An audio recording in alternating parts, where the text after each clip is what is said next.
Hi hello guys, நம்ம இலக்கிய சீரியலில் என்னென்ன சுவாரஸ்யமான விஷயங்கள் நடக்க போகுதுன்ட்டு இந்த ஒரு குட்டி ப்ரொமோவாக பார்க்க போகிறேங்க. என்னென்ன சுவாரஸ்யமான விஷயங்கள் நடக்க போகுதுன்ட்டுனாக்கா, முக்கியமாக வந்து நம்ம இலக்கியாவுக்கு இப்படி ஒரு பிரச்சனை நடக்கும்னு சொல்லிட்டு யாருமே கொஞ்சம் கூட எதிர்பார்க்கல. ஏன்னா இந்த இலக்கியா வந்து நல்லது பண்ணுறேன்னு சொல்லி ஏகப்பட்ட பிரச்சனை வந்து மாட்டிக்கிட்டாங்க. இது உங்களுக்கு தேவையான்னு கேட்டால் தேவை தான். அப்போ தான் வந்து இவங்கெல்லாம் வந்து திருந்துவாங்க. கொஞ்சம் கூட வந்து மனசாட்சியே இல்லாமல் இந்த அஞ்சலி பண்ணுற எல்லா விஷயத்துக்கும் வந்து அமைதியாக வந்து போயிட்டு இருந்தாங்க.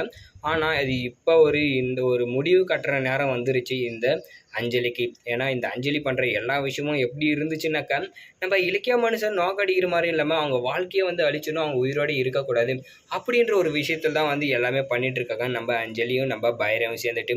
ஆனால் இந்த ஒரு டைமில் வந்து எல்லாருக்குமே வந்து சரியான தண்டனையை தான் வந்து இப்போ கொடுக்க போகிறாங்க நம்ம ஜானு. ஏன்னா இப்போ நம்ம இலக்கியா மேலே பாசம்னா பாசம் அந்த அளவுக்கு இல்லை, பேரளவுக்கு வந்து பாசமாக இருந்தாங்க.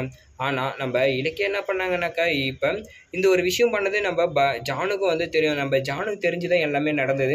இப்போ அவங்க கர்ப்பமாலன்ற ஒரு விஷயம் வந்து இப்போ தெரிய போகுது. எப்படின்னு வந்து பார்த்தீங்கன்னாக்கா, இப்போ நம்ம அஞ்சலி வந்து மேலே கேஸ் கொடுத்துருந்தாங்க இல்லைங்களா, அஞ்சலி வந்து கேஸ் கொடுத்துருந்தீங்களா, அது எல்லாமே வந்து இப்போ தெளிவாக வந்து நம்ம இலக்கியாவை வந்து அரெஸ்ட் பண்ணோம் அப்படின்றதுக்காக அரெஸ்ட் பண்ணிட்டாங்க. ஆனால் இப்போ கோர்ட்டுக்கு கூட்டின்னு போகிற நேரத்தில் நம்ம அஞ்சலி வந்து கர்ப்பமாக இருக்காங்களா இல்லையா அப்படின்ற ஒரு விஷயம் வந்து தெரியணும்.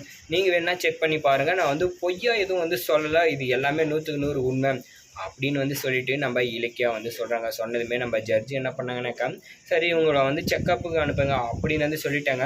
அது என்னடா பண்ணுறது, கையும் ஓடல காலும் ஓடலன்னு சொல்லிட்டு நம்ம அஞ்சலி ஒரு பக்கம் என்ன பண்ணுறாங்கனாக்கா, இப்போ இவ்வளோ கேஸ் கொடுத்து நாமளே வந்து மாட்டிக்கிட்டோமோ அப்படின்ற ஒரு விஷயத்தில் வந்து பண்ணி மாட்டிக்கிட்டாங்க. அது மட்டும் இல்லாமல் கூட ஒத்தாசையை வந்து காசு கொடுத்து எல்லாமே பண்ணாங்க இல்லைங்களா இந்த பைரவி, அவங்களுக்கு வந்து தூக்கி உள்ள ஜெயில் தண்டனை வைக்கிறாங்க. இப்போ இந்த போலீஸ் வந்து பணம் வாங்கினாங்களோ அவங்களுக்கு என்ன மாதிரி தண்டனைனாக்கா, அவங்க வேலையை விட்டு வந்து தூக்குறாங்க, 6 மாதம் சிறை தண்டனை அப்படின்னு வந்து சொல்லிட்டாங்க. இங்கே எல்லாருக்குமே வந்து இது தேவை தான். ஏன்னா நம்ம இலக்கிய எந்த ஒரு தப்பும் பண்ணாத இருந்து அவங்களுக்கு இந்த மாதிரி ஒரு தண்டனை கொடுத்து ரொம்ப கஷ்டமாக தான் இருக்குது.